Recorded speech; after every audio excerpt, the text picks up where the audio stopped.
বান্দা যখন ফিরে আসে ভাইয়া, কেউ যখন তওবা করে, ভুল বুঝতে পারে, আবার নতুন করে আল্লাহর কাছে ক্ষমা প্রার্থনা করে, কসম খোদার আল্লাহ তাআলা ভীষণ খুশি হয়।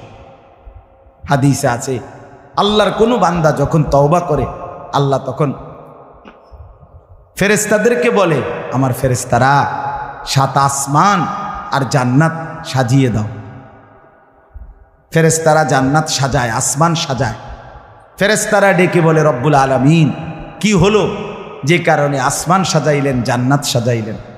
রব্বুল আলামিন তখন বলে, আসলাহাল আবদু মাওলাহু, এক ভেগে যাওয়া গোলাম আজকে তার মনিবের সাথে সম্পর্ক ঠিক করে ফেলছে।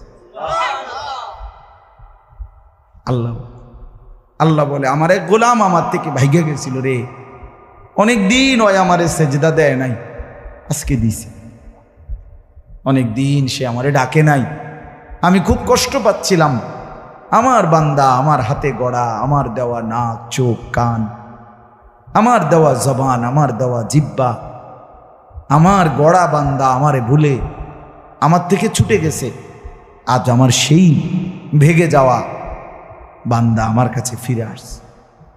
লাল্লাহু আশাদ্দু ফারাহান বিতাওবাতি আবদি, নবী সাল্লাল্লাহু আলাইহি সাল্লাম বলেন, আল্লাহ তাআলা ভীষণ খুশি হয় বান্দা যখন তওবা করে। এজন্য যুবক ফিরে আসো, নওজোয়ান ফিরে আসো, নিজের ক্ষতি করো না। আমি প্রত্যেক দিন বলি ভাইয়া, তুমি মরে গেলে পৃথিবীর কিচ্ছু আসবে, এই বন্ধুরা ধোকা ধোকা। একটা ফোলা ফাইন, তুমি মরলে খানা বন্ধ করতো না, কসম খোদা।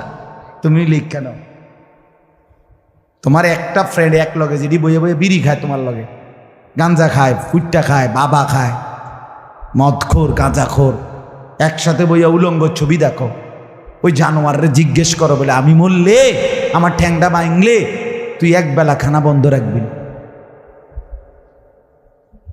কথা বুঝেন নাই?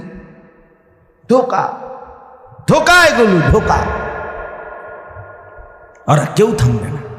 আরে আপন বাপ মরলে যেই সন্তানরা দিনের বেলা দাফন কাফন করছে, তারা কি সেই সন্তানরা, আপন সন্তানরা রাতের বেলা ভাত খায় না?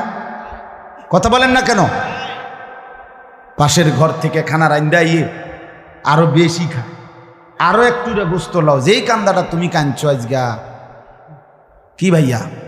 তাইলে তাহলে আপন বাপ, তারপরেও তো সন্তান খানা খাইতেছে, তোমার লেগে কাঁদবে কে? এর জন্য পৃথিবী আমাদের কারো জন্য থামবে না ভাইয়া, থামবে না।